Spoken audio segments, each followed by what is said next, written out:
Welcome back to this Three Drives Historic Special. Our next action-packed item takes us to Donington Park for a relatively new event in their race calendar.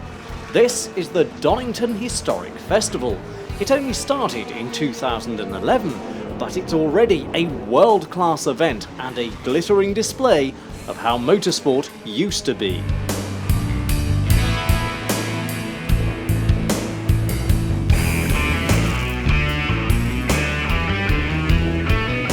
Standing in a pit lane with these amazing long-distance runners, you could believe that you've actually travelled back to the late 1960s. The glory days of the 1,000-kilometre endurance races in Le Mans and Daytona.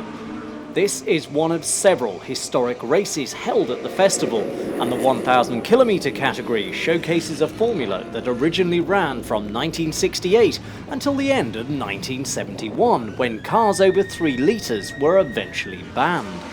In 1970, Porsche and Ferrari were the big players in this category, with strong challenges from Lola, Chevron and Ford.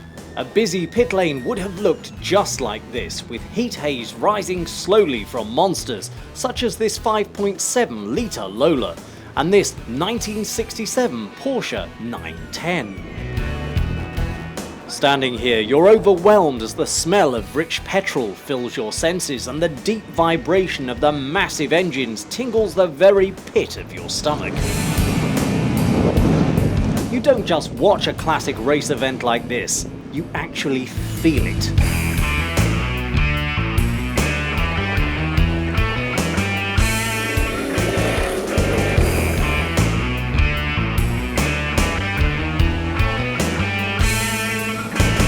This is real race action, with real heroes behind the wheel, and there's no shortage of drama here.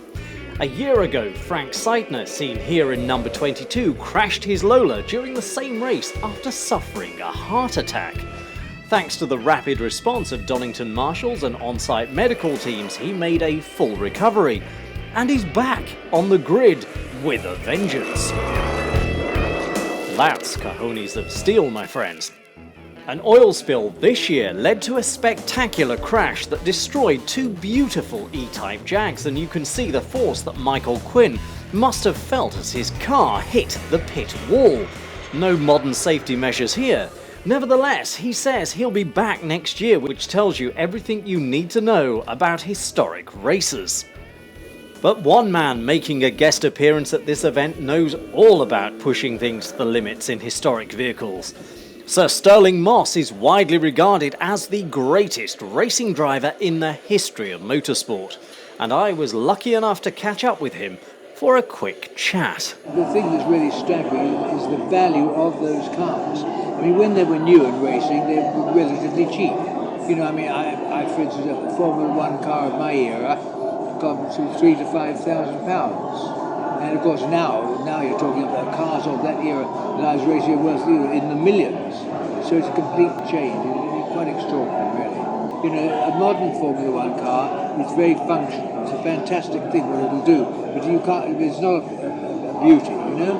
When you look at some of the cars here, the older eras of the 50s and 60s, they are really very lovely machines. The biggest problem was they were not so reliable because obviously the metals weren't that good. So wheels would come off and, you know, a lot of nasty things. But the handling and the beauty of the cars and the driving of them, it was so much. You put a car on when you're racing, you know, it becomes part of your body. And it's just a fantastic thing to do. But it's not just the cars that have changed, and away from the track, the golden age of motorsport saw adrenaline-pumping races like the legendary Mille Miglia that Stirling won against all odds in 1955, even after colliding with a lorry load of explosives during a practice run. Mille Miglia could never happen again. First of all, only in Italy, but we started at Brescia, which is up north, not too far from Milan. Went across the Adriatic, down just to opposite Rome, over the mountains into Rome, and then back up through Florence and so on, and back to Brescia. And that was approximately 1,000 miles. And of course, the roads weren't properly closed because obviously people had to get around, and you've got refrigerated trucks and so on. but all the Italians knew it was on, and therefore they basically kept out of the way, or as much as they could. And so going on that with over 600 entries, I mean, you've got all these Italian hairdressers with the go faster tape down their lances and so on. Say, come on, let's have a go. And it was, I mean, something that only could happen there. Wonderful. Listening to Sir Stirling's daring exploits makes you realise how much we miss in the modern world, and I could have sat listening to his tales for hours. But then I'd be letting you down a little, because there's so much more still to show you. Yes, after a period of relative uncertainty, Donington Park is well and truly back in business. What's more, it's hoped that events like the Historic Festival will play a good part in securing a very sound future for the circuit. Donington has teamed up with Historic Promotions Limited in a bid to create an annual event that will showcase the very best elements of historic racing. 10 races held over 2 days cover a huge spread of racing cars, from the 1930s to the 1980s, and according to the organisers, the event aims to encapsulate the most evocative, exciting aspects of motor racing history. That is something that they certainly appear to have achieved, because everywhere you turn, there's something exciting to see. Even away from the field, there's plenty of off-track action with classic karting and a race paddock that's crammed with displays. Here, cars from the 30s to the 80s sit side by side, gleaming in the strong spring sun. And there's something here for almost everyone. The Mad Jack races are an astounding spectacle and are so named because you really do have to have nerves of steel to put these pre-war races around the circuit flat out. In short, you have to be as mad as a hatter. This race is organised by motor racing legends and features 8-litre Bentleys, Type 35 Bugattis and Alpha 8C Monzas, to name but a few. It's a real joy to watch, and the eccentric elbows everywhere drivers can be seen fighting with the huge pre-war steering wheels as they push these museum pieces around bends flat out in hairy four-wheel slides.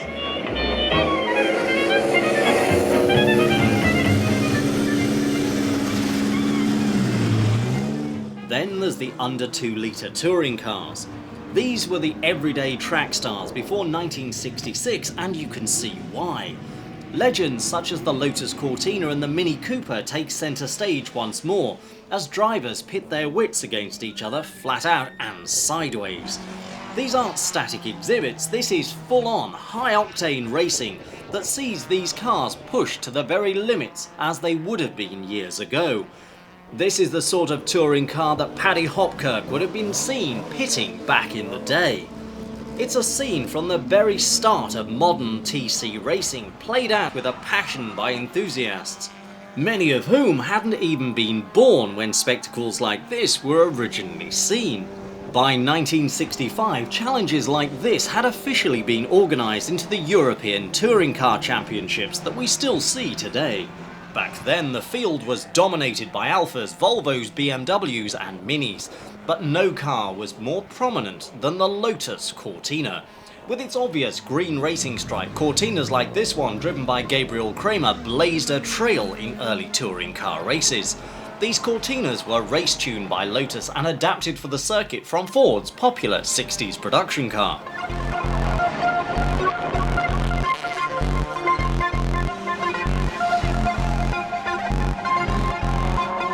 This belt and braces racing is described by the organisers here as history on tour.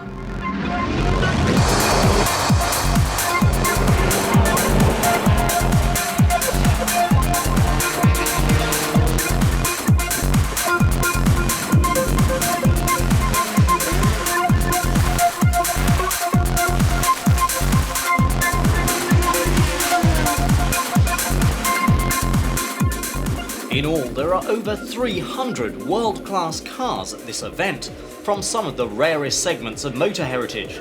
For example, Formula Junior, which was the precursor to Formula 3, ran for just 6 years as an international category.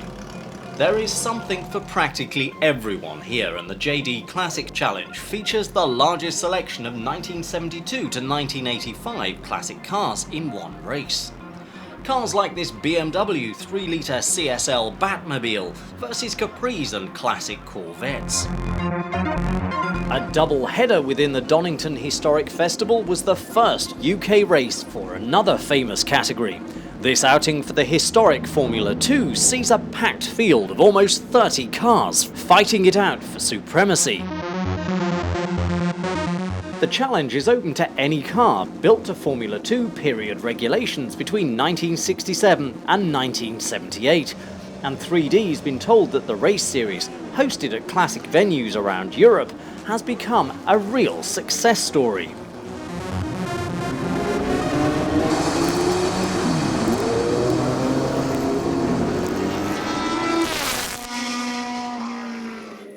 The pre-63 GT cars are beautiful to watch, featuring classics like the Aston Martin DB4, the Ferrari 250 and the Porsche 356.